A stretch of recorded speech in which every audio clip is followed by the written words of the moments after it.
सभी को जय सिया राम। रामचरितमानस अरण्य कांड और दोहा संख्या 34।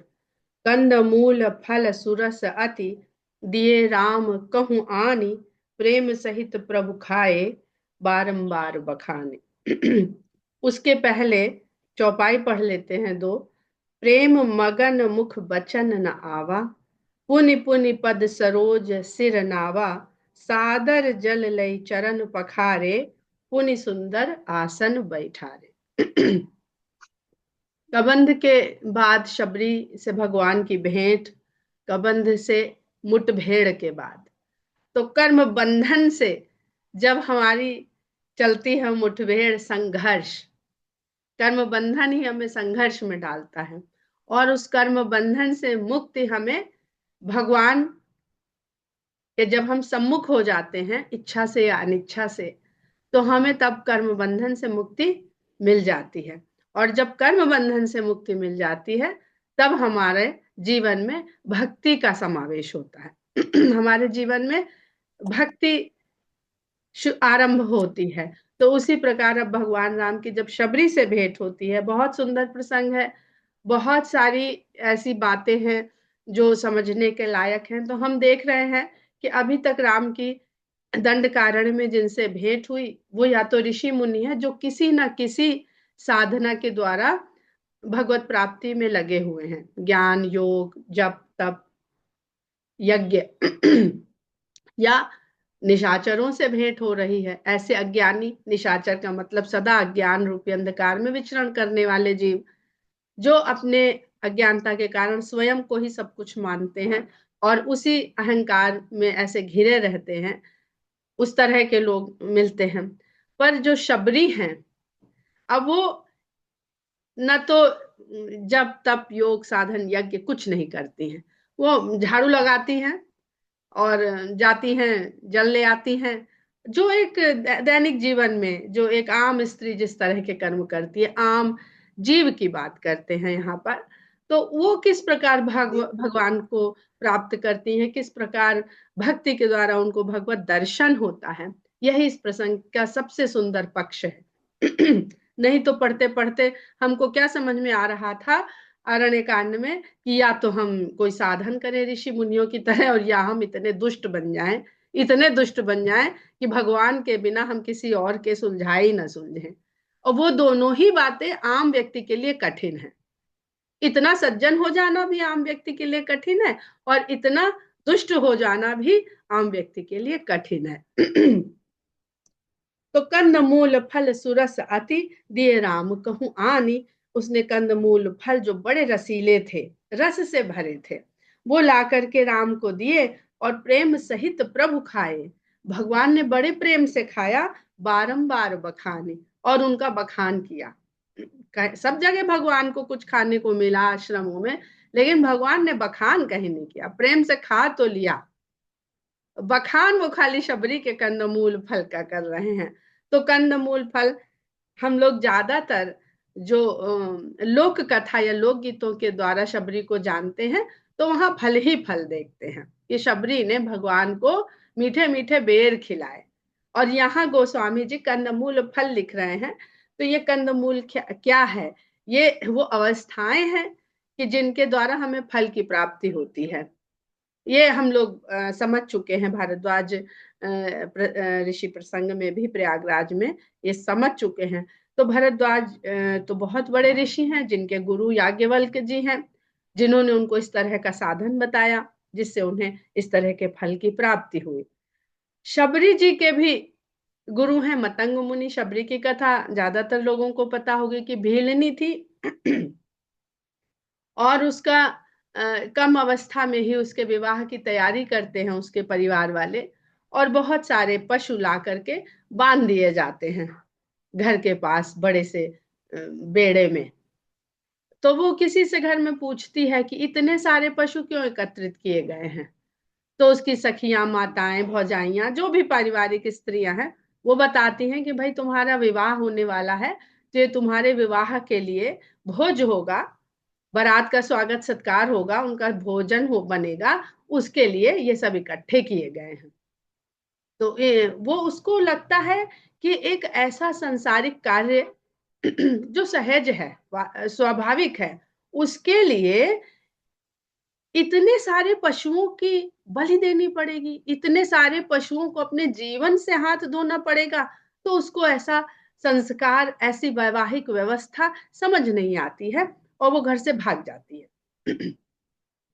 घर से भाग जाती है, बड़ी व्याकुलता में भागती है। उसको कहना चाहिए कि एक तरह की एंजाइटी हो जाती है ये देख करके, और वो घर से भाग जाती है। भागते भागते वो मतंग मुनि से भटकती है, बहुत दिन भटकती है, और मतंग मुनि के पास पहुंचती है। तो मतंग मुनि जब उससे उसके इस अवस्था का कारण पूछते हैं, जो उसका उद्वेग है, जो उसके मन की अशांति है, तो वो समझ जाते हैं कि ये जो है इस संसार के लिए नहीं है, ये इस संसार में आई है केवल भगवत प्राप्ति के लिए, भक्ति के लिए। तो वो उसको अपने आश्रम में निकट उसको रहने का स्थान देते हैं और उसको बताते हैं कि तुम यही निवास करो, और एक दिन तुमको यहीं रहते हुए भगवान के, तुम मतलब देखिए, त्याग तो वो कर आई, तो त्याग कराई और वैरागी वैरागी हो गई सब चीज से। तो जो कामादि दोष हैं, विषय कामना है, वो तो सब छूट गए, उसके बचपन की अवस्था में ही छूट गए। बिना किसी गुरु के ज्ञान के छूट गए, बिना किसी सत्संगत के छूट गए। तो ऐसी जीव की अपनी अवस्था भी होती है कि वह स्वयं किस प्रारब्ध को लेकर के इस संसार में आया है।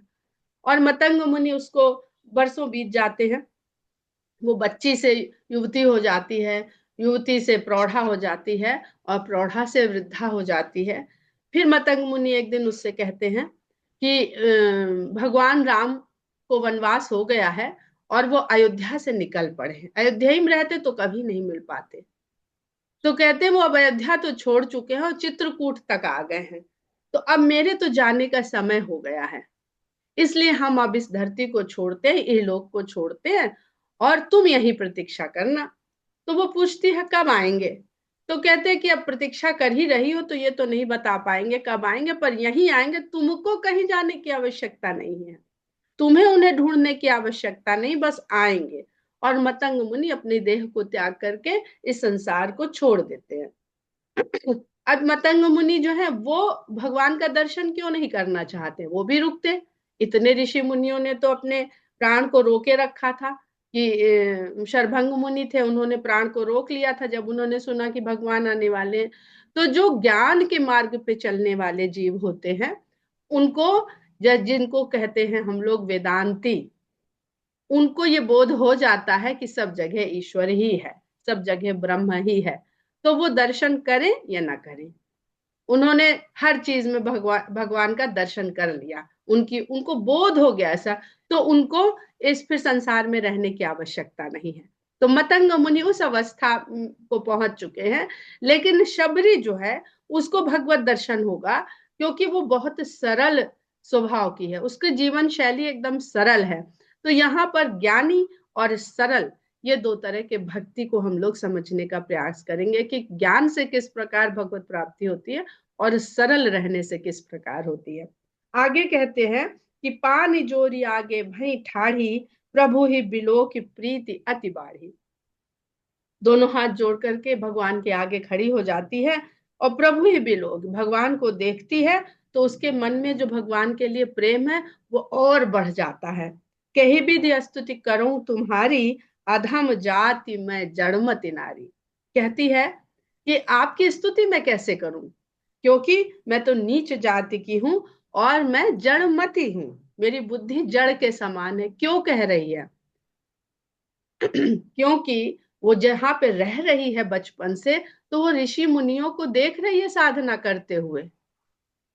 तो जब इस तरह की साधकों को देख रही है और उसे कुछ नहीं आता है, तो वो ये समझती है कि मुझे तो ये भी नहीं आता है, मुझे तो वो भी नहीं आता है, क्या मुझे भी कभी भगवत दर्शन या भगवत प्राप्ति होगी?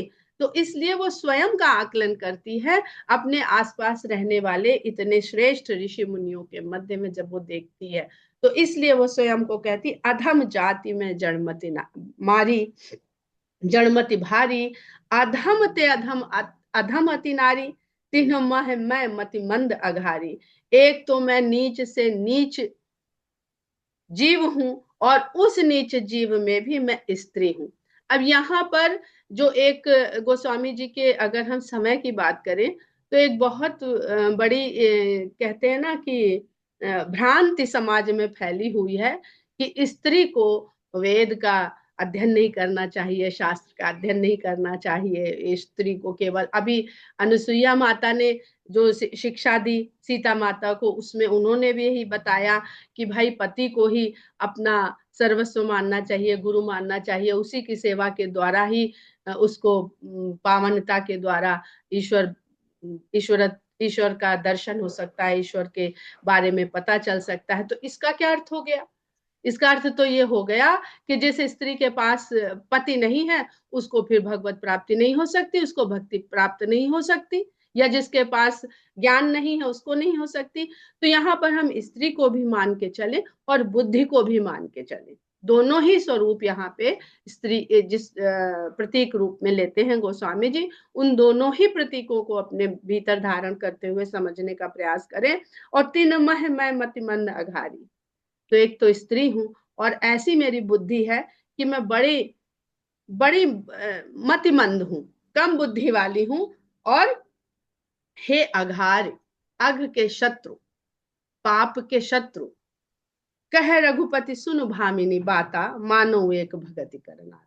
अब सीता जी को जो शिक्षा दी थी वो सब अनुसुईया माता ने शिक्षा दी थी, लेकिन यहाँ पर स्त्री को, शबरी को भगवान स्वयं बातचीत कर रहे हैं, स्वयं उसको ज्ञान दे रहे हैं। तो राम कहते हैं कि हे भामिनी मेरी बात सुनिए, मानो एक भगति कर नाता, मैं तो केवल एक भक्ति का नाता मानता हूं। और देखिए वो भामिनी कह रहे हैं, नारी को नारी के ही रूप में संबोधित कर रहे हैं, कोई माता वाता नहीं कह रहे हैं। तो एक स्त्री को स्त्री के रूप में भगवान भक्ति का संदेश दे रहे हैं। जाति पाति कुल धर्म बढ़ाई, धन बल परिजन गुण चतुराई, भगतहीन नर सोहई कैसा, बिनु जल बारिद देखिए जैसा।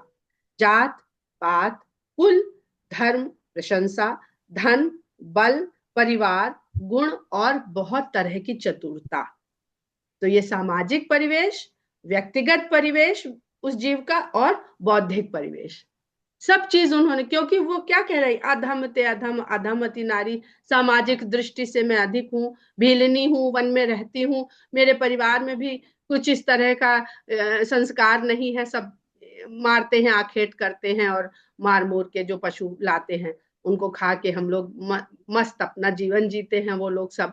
तो सामाजिक परिवेश से भी, पारिवारिक परिवेश से भी और बौद्धिक रूप से भी मैं तो नीच हूँ, मुझे तो कोई संगत ही नहीं मिली अपने जहां मैंने जन्म पाया। तब भगवान उससे उसके इन सब जिसको वो कमी समझ रही है उन सब के बारे में कहते हैं कि जाति पाति कुल धर्म बढ़ाई, धन बल परिजन गुण चतुराई, भगत हीन नर सोहई कैसा। ये सब कुछ होते हुए भी व्यक्ति नर सोहई कैसा, नारी से बात कर रहे हैं और उदाहरण दे रहे हैं नर का, कि भले तुम्हारी नजरों में तुम नारी हो लेकिन तुमको लग रहा है कि नर तुमसे श्रेष्ठ जीव है। तो अगर नर भी ऐसा है और उसके भीतर भक्ति नहीं है तो बिनु जल बारिद देखिए जैसा, तो वो वैसा ही बादल है जिसमें जल ना हो। जल का तत्व क्या, बादल का तत्व क्या है? जैसे जीव का तत्व उसके भीतर ब्रह्म का अंश है, बिना उस अंश के जीव की कोई महत्ता नहीं है, कोई अस्तित्व नहीं है। वैसे ही बादल के भीतर अगर जल नहीं है तो उस बादल का कोई महत्व नहीं है। नवधा भगति कहूं तो ही पाही, सावधान सुन धरु मन माही। मैं तुमसे नवधा भक्ति के 9 प्रकार की भक्ति है, उसके जिसका गीता में भी वर्णन है, जिसका वेदों में भी वर्णन है, वो मैं तुझसे कहता हूं, तो सावधान होकर, सावधान सुन धरु मन माही, सावधान होकर के सुन और अपने मन में उसको धारण कर। प्रथम भगति संतन कर संगा, दूसरी रति मम कथा प्रसंगा। पहली भक्ति है कि संतों की संगत करे व्यक्ति, दूसरी है कि मेरे कथा और प्रसंगों में उसको प्रेम हो। गुरुपद पंकज सेवा, तीसरी भगति अमान। गुरु के चरण कमलों की सेवा करे और मान रहित हो, उसमें मान ना हो। तीसरी भक्ति है कि मान नहीं होना चाहिए, किसी तरह का अभिमान नहीं होना चाहिए। और चौथी भगति मम गुण गण करई कपट तज गान। और चौथी भक्ति क्या है कि जो मेरे गुण सुने, कथा सुनी, प्रसंग सुने, उनका गान करे, लेकिन छल कपट त्याग करे। मंत्र जाप मम दृढ़ विश्वासा, मंत्र का जप करे दृढ़ विश्वास के साथ। मेरे मंत्र का जप करे दृढ़ विश्वास के साथ। अब ये दृढ़ विश्वास क्या है? जैसे हम लोग शुरू से जिस भक्त के द्वारा ये राम कथा, रामचरितमानस शुरू हुआ है, तो उनके लिए तुलसीदास जी ने बालकांड में लिखा है ना कि शंकर भगवान एक बार कैलाश पर्वत में वट वृक्ष के नीचे बागंबर अपने बिछाया और उस पे बैठे, अपना आसन बिछाया और उस पे बैठे। जब वो बैठ गए तब पार्वती माता उनके पास अच्छा अवसर जान करके कि एकांत में है, शांत में है, अच्छे मूड में है, तब वो उनके पास आती हैं। तो ये जो वट वृक्ष है, अब बड़ा सुंदर इसमें एक ये बात आती है कि कैलाश पर्वत पर शंकर भगवान विराजमान है। कैलाश पर्वत पे वट वृक्ष तो होता नहीं है, तो वो कौन सा बरगद का वृक्ष है जो कैलाश पर्वत पे जाकर के शंकर भगवान जहां विराजमान हो गए बाघंबर बिछा करके। तो बार बार गोस्वामी जी ये सब बताते चलते हैं। अगर हम लोग पहला जब मानस आरंभ होती है तो वहां पे वो पहला श्लोक जो लिखते हैं, भवानी शंकरो श्रद्धा विश्वास रूपिणो। तो शंकर जी विश्वास रूपी वट वृक्ष के नीचे बैठते हैं। और जो कैलाश पर्वत है वो मनुष्य की उच्चतम अवस्था है। इस शरीर को ही अगर हम पूरा भूलोक मान लें तो कैलाश रूपी जो अवस्था है वो हमारा चित्त है। तो उस चित्त में विश्वास को जमा करके, आसन लगा करके भगवान भगवान शंकर भगवान राम की ध्यान को करने के लिए, स्मरण करने के लिए बैठ जाते हैं। तो यहाँ पर भगवान राम मंत्र जाप मम दृढ़ विश्वासा, तो भगवान शंकर की उसी अवस्था का यहाँ जिक्र कर रहे हैं। और एक ही मंत्र का जाप करते हैं भगवान शंकर। पंचम भजन सो वेद प्रकाशा। और पांचवी भक्ति है कि मंत्र का जाप करे जिसका वेद लोग कहते हैं। भजन मतलब गाते हैं, तो वेद जिसके बारे में कहता है वह पांचवी भक्ति है। विश्वास होना, ईश्वर के ऊपर विश्वास होना कि हम जिनके नाम का जप कर रहे हैं उनमें हमारा विश्वास कितना है। छठ दमशील विरति बहुकर्मा निरत निरंतर सज्जन धर्म। और छठी भक्ति क्या है? दम, इंद्रियों का दमन। किस चीज का दमन? विषय कामनाओं के प्रति जो हमारी इंद्रियां आकर्षित होती हैं उन इच्छाओं का दमन करना। शील हमारा सदाचार। विरति विरक्ति। बहुकर्मा, बहुत सारे ऐसे संसारिक कर्म हैं जिनसे विरक्ति। तो शबरी जी तो सब करके आ गई हैं। निरत निरंतर सज्जन धर्म, और जो संत जनों के धर्म है उसमें लगातार लगे रहे। सातम सम मोहि मैं जग देखा, जो मतंग मुनि के लिए भी हम लोगों ने बात करी कि सातवीं भक्ति है कि पूरे जगत में जो मुझे ही देखे। उसके लिए क्या है? भगवान अयोध्या में हो, चाहे चित्रकूट में हो, चाहे पंचवटी में हो, चाहे जहां हो, उसके लिए सारे जगत में ईश्वर है। तो उसको इस बात पर निर्भर नहीं होता है कि हम भगवान का दर्शन करेंगे। उसने सारे जगत को, सिया राम मैं सब जग जानी, करहु प्रणाम जोड़ी जुग पानी। तो सातम सम मोहिमय जग देखा, मोते संत अधिक कर लेखा। और मुझसे भी अधिक जो संतों को माने। आठम जथा लाभ संतोषा, सपने हूं नहीं देखे पर दोषा। आठवीं भक्ति है कि जितना मिल जाए उसमें संतोष कर ले। इसमें खाली वैषयिक वस्तुएं नहीं है, इसमें ज्ञान और भक्ति भी है कि वो फलाने को हमसे ज्यादा कैसे ज्ञान है, फलाने को हमसे ज्यादा कैसे भक्ति है, फलाने को हमसे ज्यादा कैसे गुण है, ये नहीं। तो सपने नहीं देखें। तो संतोष कब होगा? जब हम दूसरे के भीतर दोष नहीं देखेंगे। कहते हैं कि जो दोष देखने की प्रवृत्ति है वो हमारे भीतर पैदा होती है, किसी वस्तु में, किसी व्यक्ति में गुण दोष नहीं होता है। पहले भी हम लोगों ने पढ़ा कि किसी गुण को कौन सा व्यक्ति धारण करता है, इसके आधार पर वो गुण गुण या दोष बन जाता है।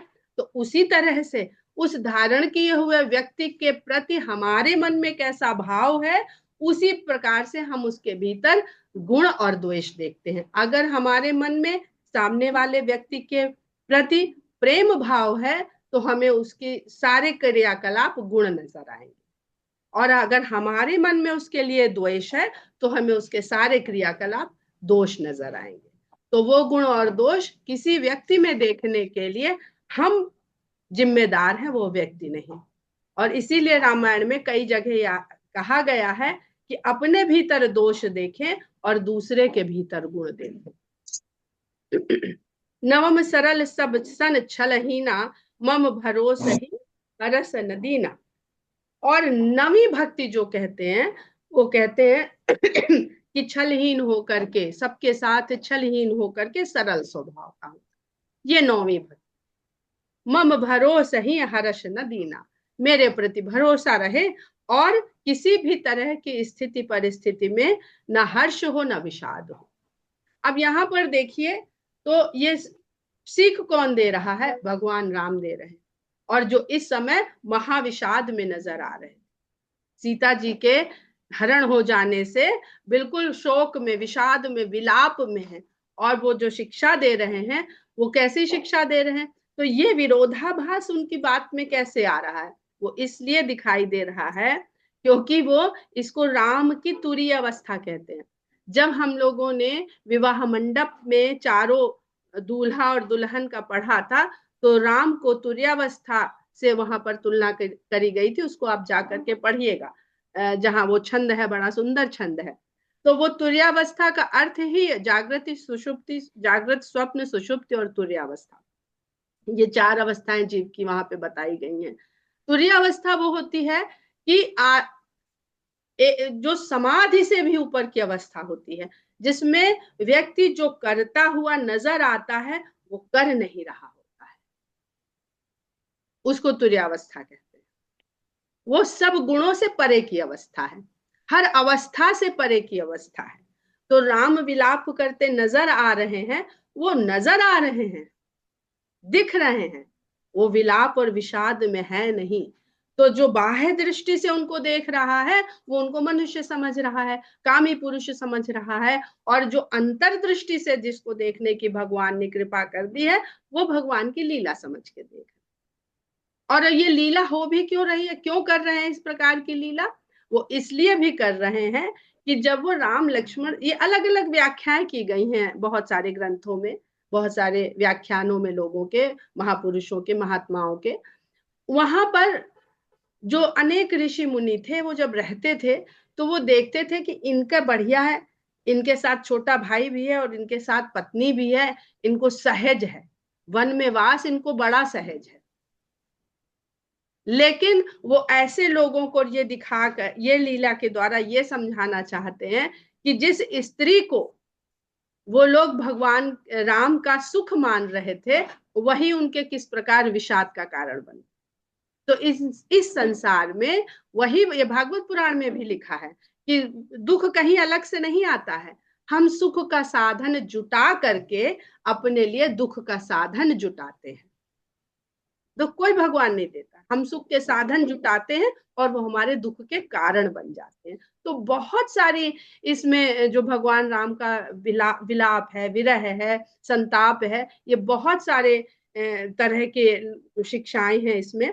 और आगे कहते हैं भगवान राम, नव महुए कौ जिन्ह के होई, नारी पुरुष सचराचर कोई। देखिए बात उन्होंने शुरू करी थी, बहुत सुंदर प्रसंग है कि भगतहीन नर सोहई कैसा। बात उन्होंने भक्तहीन नर से करी थी, और यहाँ पर जब 9 प्रकार की भक्ति बता देते हैं तो कहते हैं नव महु एक जिनके होई, नारी पुरुष सचराचर कोई। वो नारी हो, पुरुष हो, जड़ हो, चेतन हो,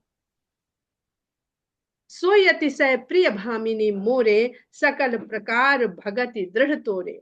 हे भामिनी, वो तो मुझे अत्यधिक प्रिय है, और आपके भीतर तो ये 9 के 9 भक्ति दृढ़ता के साथ स्थापित है। जोगी वृंद दुर्लभ गति जोई, तो कहूं आज सुलभ भई सोई। जो योगियों के समूह को जो गति दुर्लभ है, वह आज आपको बहुत सरलता पूर्वक प्राप्त हो गई है। मम दर्शन फल परम अनुपा, जीव पाव निज सहज स्वरूपा।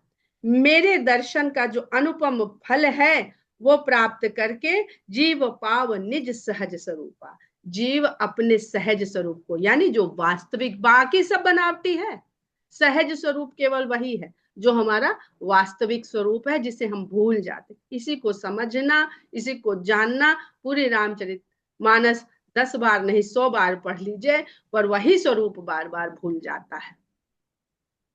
बालकांड से लेके उत्तरकांड तक यही समझने की प्रक्रिया चलती रहती है। तो जीव पाव निज सहज स्वरूपा, भगवान के दर्शन से अपने वास्तविक स्वरूप का बोध हो जाना, यही दर्शन का अनुपम फल है। जनक सुता कई सुधि भामिनी, जा नहीं कहु करि बर गामिनी। और अब अगर आपको जनक सुता के बारे में कोई भी सूचना आपके पास हो, जो जनक सुता जो गजगामिनी है, वो मुझे बताइए। पंपा सरहि जाहु रघुराई, तह होई सुग्रीव अमिताई। सो सब कहि देव रघुबीरा, जानत हूँ पूछहु मति धीरा। बार बार प्रभु पद सिरुनाई, प्रेम सहित सब कथा सुनाई। यहाँ पर थोड़ी सी शबरी माता के बारे में और बात कर लेते हैं, क्योंकि प्रसंग फिर पंपा सरोवर की ओर चला जाएगा। हम लोग लोक कथाओं या लोक गीतों के माध्यम से ये बहुत सुनते हैं कि शबरी कर रही कुटिया साफ, आज घर भगवान आएंगे। तो यहाँ पर उसका जिक्र क्यों नहीं किया गया? तो ये कुटिया क्या है? ये मन रूपी कुटिया है, मन की ही कुटिया है, जिसको झाड़ बुहार के रोज साफ करती है। प्रतीक देखिए, बहुत सुंदर प्रतीक है। अपने मन रूपी कुटिया में, क्योंकि मन ही मैला होता है, मन ही में सुविचार को विचार आके उसको मैला करते रहते हैं, तो उसको रोज झाड़ना बुहारना पड़ता है। थोड़ी होता है कि एक दिन बुहार दिया तो कभी मैली नहीं होगी हमारी कुटिया, और रोज फिर जा करके नदी का शुद्ध ताजा जल लाके रखती है कुटिया में। वो क्या है? वो वही है जो शंकर भगवान जब कथा राम कथा कहना शुरू करते हैं, तो कथा गंगा अति पावन, गंगा की धारा की तरह जो शंकर भगवान के विचार रूपी शुद्ध निर्मल गंगा है, जो शीश पर विराजमान है, वो उनकी वाणी के द्वारा पवित्र कथा के रूप में संसार में बहती हुई, सबके लिए सुलभ होके के बहती हुई आती है। उसी भक्ति रूपी नदी का जल फिर रोज लाके उस कुटिया के भीतर उधर विचार, अच्छे बुरे विचार आएंगे तो बुरे विचारों को सबको झाड़ के बाहर कर दिया, और सुंदर विचारों को फिर से कलश में, भक्ति रूपी विचार को फिर से कलश में भर के रख लिया। और उससे जब चित्त रूपी उपवन में, वन में, ये तो वन है, उपवन तो है नहीं यहाँ, तो चित्त रूपी वन में सुंदर सुंदर फूल खिलते हैं, तो फिर उन फूलों को तोड़ती है और भगवान के स्वागत के लिए रखती है। लेकिन वो दिन बीतता है, सुबह से रात होती है, प्रकाश से अंधकार होता है, ज्ञान से फिर अज्ञान होता है, तो वो फूल मुरझा जाते हैं, वो जल बासी हो जाता है, और कुटिया में फिर कोई ना कोई धूल धक्कर आ जाती है। तो इस संसार में जब हम रहते हैं तो सब बढ़िया, सुबह नहाए धोए राम कथा सुन ली, बहुत बढ़िया मन हो गया। लेकिन जब संसार में जाते हैं, लोगों से बातचीत करते हैं, तो फिर नेगेटिविटी रूपी धूल धक्कर झंखार हमारे फिर मन में बस जाता है। तो ये नकारात्मकता है, जिसको हमें, लोग कहते हैं हमने तो भाई रामायण पढ़ी है, हाँ पढ़ी है। अरे पढ़ी है तो वो एक बार पढ़ ली, अपना घर तो रोज झाड़ते हो, डस्टिंग रोज करते हो। तो ये मन जो रोज मैला हो जाता है फिर संसार में सुन लेने से, उसको भी तो फिर रोज झाड़ू लगानी पड़ेगी। तो वो नेगेटिविटी जो हमें मिल रही है संसार से, उसको झाड़ना पड़ता है। और हमारे ही भीतर से पॉजिटिविटी आपको संसार में कोई नहीं देगा, वो आपको अपने भीतर ही साफ करके फिर वहीं पे उसको उगाना पड़ेगा, विकसित करना पड़ेगा, खिलाना पड़ेगा। और जब भगवान आते हैं तो वो फल खिलाती है उनको, बेर खिलाती है, और बेर जूठा करके देखती है। तो ये जो विचार हमने भक्ति के अपने मन में बनाए हैं, तो वो परखती है कि इनमें कोई कटुता तो नहीं है, इनमें मधुरता ही है ना, प्रेम की मधुरता ही है। तो प्रेम की मधुरता ही भगवान को अर्पण करनी है, विचार की कटुता नहीं अर्पण करनी है। जो भगवान यहाँ पे कह रहे हैं, देखिए कितना सुंदर है, सपने हूं नहीं देखे पर दोषा। तो कहीं दोष रूपी कटुता तो नहीं इन बेरों में व्याप्त है। और बेर जो मुझे बहुत सुंदर लगता है, बेर का एक पक्ष ये एक कविता में भी हमने लिखा हुआ है कि बेर जो है ना, अवधि में बेर कहते हैं समय को। इत्ती बेर उत्ती बेर कित्ती बेरिया। और ये जो बेरिया और बेर शब्द बना है, ये बेला से बना है। तो बेला तो सब लोग जानते हैं, भोर की बेला, सांझ की बेला, रात की बेला। तो जो बेला शब्द है, वही मुझे ऐसे लगता है कि कहीं लोकगीतों में गाते गाते वो बेर समय जो उसने कितना समय दिया, बचपन से लेकर के बुढ़ापे तक का एक एक बेर उसने भगवान की भक्ति में जूठा कर दिया। क्योंकि उस बेर में उसने कुछ किया ही नहीं, उसको भगवान की प्रेम और भक्ति से ही जुठाड़ती रही, उसने कुछ उसमें शामिल ही नहीं किया। तो वो सारे अपने जीवन भर के जूठे बेर, जूठा समय जो उनकी भक्ति से जुठलाया था, वो उसने भगवान को अर्पित कर दिया कि मुझे कुछ ये भी नहीं चाहिए। जो भक्ति का फल, जो प्रेम का फल भी तुम मुझे देना चाहते हो, मुझे नहीं चाहिए, लो मैंने तुमको। तो मतंग मुनि तो चले गए, मोक्ष को प्राप्त हो गए क्योंकि ज्ञान हो गया। लेकिन वो कहती हमको वो मोक्ष भी नहीं चाहिए, जो तुम्हारे प्रेम और तुम्हारी भक्ति से मिलता है वो भी ये लो तुम, तेरा तुम्हारा ही प्रेम, तुम्हारी ही भक्ति तुम्हारे लिए, लो तुम ले लो। इतना सुंदर ये प्रसंग है अगर हम इसको इस तरह से समझे। और लक्ष्मण जी बचपन से सुनते आए थे कि लक्ष्मण जी नहीं खाते थे, वो बेर लक्ष्मण को दे तो लक्ष्मण जी पीछे फेंक देते थे कि हम इसका जूठा बेर नहीं खाएंगे। और बचपन की सुनी हुई कहानी कि फिर वही बेर जाग संजीवनी बन गए थे, तो वही से उनकी जान उन्हीं ने बचाई थी, उन्हीं जूठे बेरों में। पर मुझे ऐसे लगता है कि भगवान के लिए जूठे किए गए जो पल हैं, जो बेर हैं, जो समय है, जो फल है, वो लक्ष्मण जी कैसे खा ले, वो उनके लिए है ही नहीं। ये सब लोक कथाओं के रूप है, कहीं शास्त्रों में इस तरह की बात का वर्णन नहीं मिलता है। तो लोक कथाओं की बात है, तो हम लोग स्वतंत्र हैं उसको अपने अपने हिसाब से व्याख्या करने के लिए और अपने अपने हिसाब से उसको धारण करने के लिए, उस भाव को जैसे भी चाहें। तो भक्ति में और भाव में यही छूट है, ज्ञान में ये छूट नहीं है, भाषा में ये छूट नहीं है, व्याकरण में ये छूट नहीं है। आपको नियम के अनुसार चलना ही पड़ेगा। और संस्कृत में तो ये छूट है ही नहीं। जहां हम शास्त्र से लोक की ओर आ जाते हैं ना, तो इसीलिए राम क्यों इतने सबके मन में बसे, वो जितने शास्त्र में है उससे अधिक लोक में है। अब लोक में पहले है कि शास्त्र में पहले, ये पता ही नहीं चलता है कि कहां से कहां वो पहुंचे हैं। तो उनका जो राम राज्य है और जो वनवास है, तो राम राज्य अगर राम का शास्त्र जनित रूप है, तो वनवास उनका लोक जनित रूप है। राम राज्य में वो विद्वानों के साथ में रहते, मंत्री हैं, सचिव हैं, राजधानी की जनता है, और वनवास में सब भोले भाले लोग, ग्रामीण से भी ज्यादा भोले भाले लोग हैं। तो हम लोग यहीं पर विराम करते हैं, बड़ा सुंदर प्रसंग है, कल इसको आगे बढ़ाएंगे कि बार बार प्रभु पद सिरुनाई, प्रेम सहित सब कथा सुनाई, और भगवान क्यों उससे पूछते हैं और क्यों वो भगवान को जो सलाह देती है, वो भी हम लोग कल समझने का प्रयास करेंगे। जय सिया राम। जय